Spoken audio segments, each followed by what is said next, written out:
Good morning बच्चों। पिछले video में हम लोग विभिन्न प्रकार के प्रदूषण से संबंधित गैसों के बारे में पढ़ रहे थे और समझ रहे थे। आज की वीडियो में हम लोग उसके आगे जो है पढ़ने का प्रयास करेंगे और समझेंगे। ठीक है, तो कल जो है आप लोग को जितना भी प्रदूषण से संबंधित गैस है उसके बारे में अच्छे पूर्वक बताया गया था और समझाया गया था कि कौन से गैस जो है प्रदूषण से संबंधित जो होते हैं और काफी अत्यधिक विषैले गैस होते हैं। ठीक है, इसके बारे में कल बताया गया है। लेकिन जो लोग कल वाला वीडियो नहीं देखे हैं उसको आप लोग एक बार नहीं समझ में आए तो दूसरा बार उसको देखिएगा। उसमें जो है अच्छे पूर्वक इस लेसन का बेसिक पॉइंट अच्छे पूर्वक समझाया गया है। ठीक है, देखिए उसी से संबंधित यहाँ कुछ क्वेश्चन दिया गया है। ठीक है, या आगे भी आप क्लास में जाइएगा तो यहाँ से संबंधित जो है क्वेश्चन पूछा जा सकता है। ठीक है, तो कल वाला जो वीडियो था इम्पोर्टेंट था बेसिक पॉइंट के लिए। तो देखिए इसमें क्वेश्चन किस लेवल के बनता है।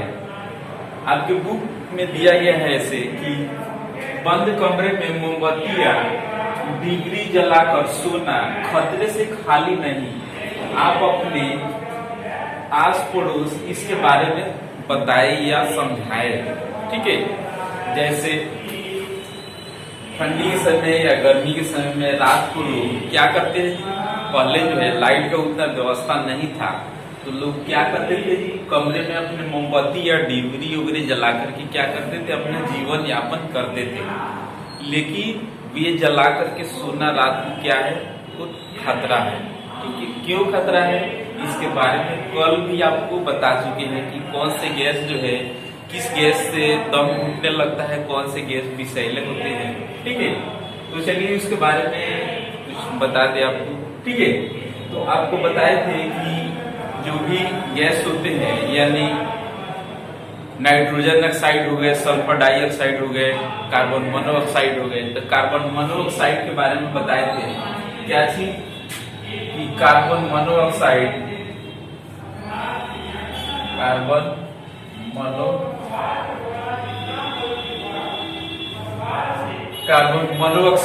ये गैस जो होता है किससे, मोमबत्ती या डिबरी के ज्वलन से निकलता है। और निकलने के बाद से क्या होता है, जैसे हम लोग सांस लेते हैं तो सांस लेते वक्त जैसे हम लोग सांस लेते हैं तो क्या जाता है, इस शरीर के अंदर लंग्स फेफड़े में जाता है और फेफड़े में किसको प्रभावित करता है, तो आपको कल बताए थे कि फेफड़े में जो है किसको प्रभावित करता है, तो ये हीमोग्लोबिन को प्रभावित करता है।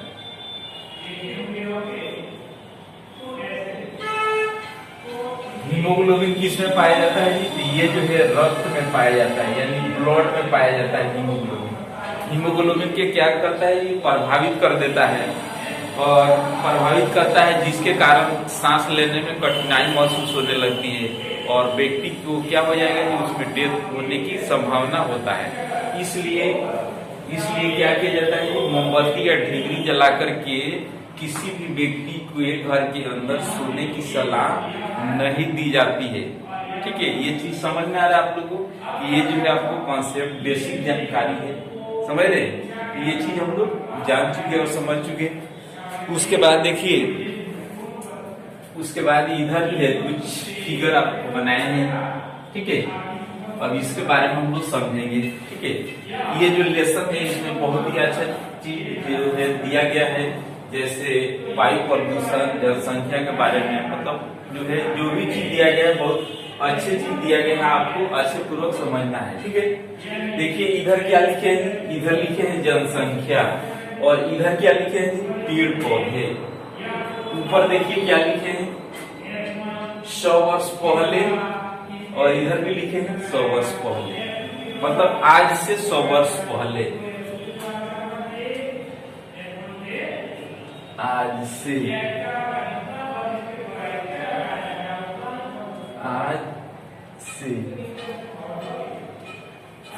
देखिए हम लोग पृथ्वी पर रहते हैं तो पृथ्वी पर आज से 100 वर्ष पहले जो था, 100 वर्ष पहले जो जनसंख्या था वो सीमित मात्रा में था, यानी सीमित का मतलब क्या, कम मात्रा में था।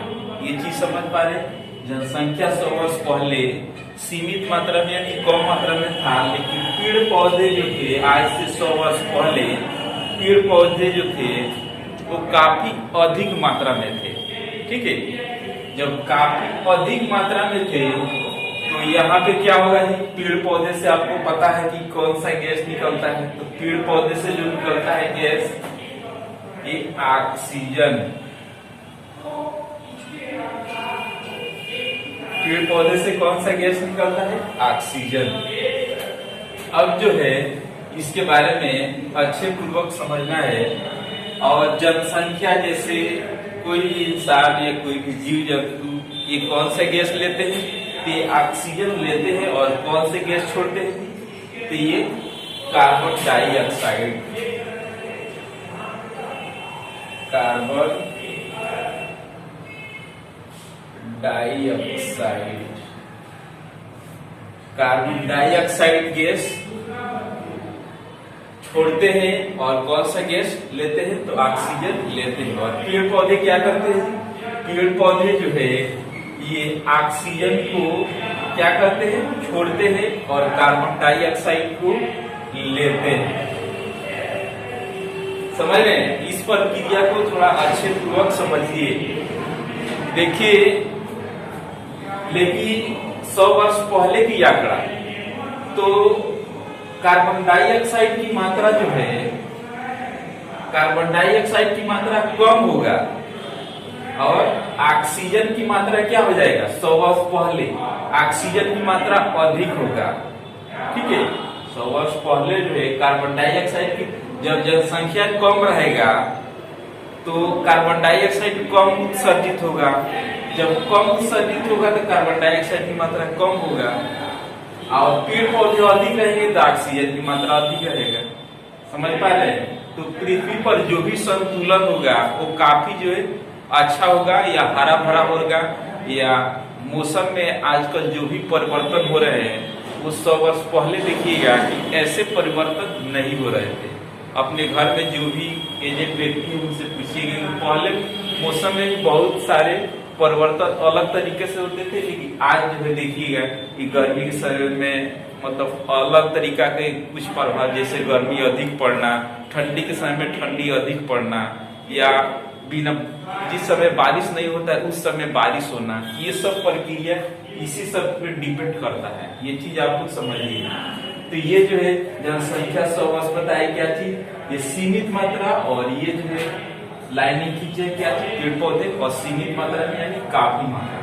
ठीक है, तो ये जो है संतुलन बना रहता था। ठीक है, 100 वर्ष पहले ये संतुलन बना रहता था, लेकिन अब जो है अब क्या हो गया है,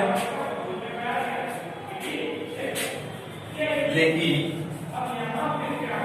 अब जो है इसमें जो जनसंख्या है, जनसंख्या क्या हो गया है, तो आप लोग खुद इसका अनुमान लगा सकते हैं कि जनसंख्या क्या हो गया है। जनसंख्या जो है ये असीमित मात्रा में हो गया है, यानी काफी, और पेड़ पौधे जो है सीमित मात्रा में हो गए हैं। समझ रहे, पेड़ पौधे यानी कम, धीरे धीरे कटाई हो रहा है, तो पेड़ पौधे कम और जनसंख्या अधिक। तो यहाँ पे क्या होगा जी, तो जनसंख्या अधिक होगा तो यहाँ कार्बन डाइऑक्साइड यानी CO2 की मात्रा जो होगा क्या होगा, CO2 की मात्रा अधिक हो जाएगा, और ऑक्सीजन की मात्रा क्या हो जाएगा, यानी O2 की मात्रा क्या हो जाएगा, तो कम हो जाएगा। समझ रहे हैं, ऑक्सीजन CO2 की मात्रा क्या हो जाएगा, बढ़ेगा, और ऑक्सीजन की मात्रा क्या हो जाएगा, कम हो जाएगा। जब जैसे ही कम होगा तो इसका संतुलन जो है क्या होगा, आपस में गड़बड़ होगा। इसलिए आजकल देखिएगा कि पृथ्वी पर विभिन्न प्रकार के परिवर्तन दिखाई दे रहे हैं। ठीक है, यानी क्लाइमेट संबंधी यानी मौसम से संबंधित जो है प्रक्रिया सब इसी के संबंधित जो है यहाँ पे हो रहे हैं। ठीक है, ये सब जो है आपके इस लेसन में सब बेसिक जानकारी है, आपको क्या करना है, इसको जानकारी रखना है। ठीक है, तो ये चीज हम लोग जान चुके और समझ चुके। और जो है कल जो है आपको इस लेसन में प्रदूषण से संबंधित जो है कुछ अच्छे चीज और दिए गए हैं, इसके बारे में कल आपको समझाएंगे, ठीक है।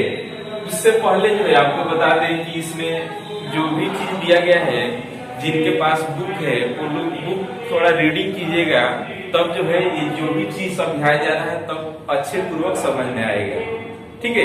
तो आज की वीडियो में इतना ही, इसके आगे जो है कल और हम लोग जानेंगे समझेंगे, तब तक के लिए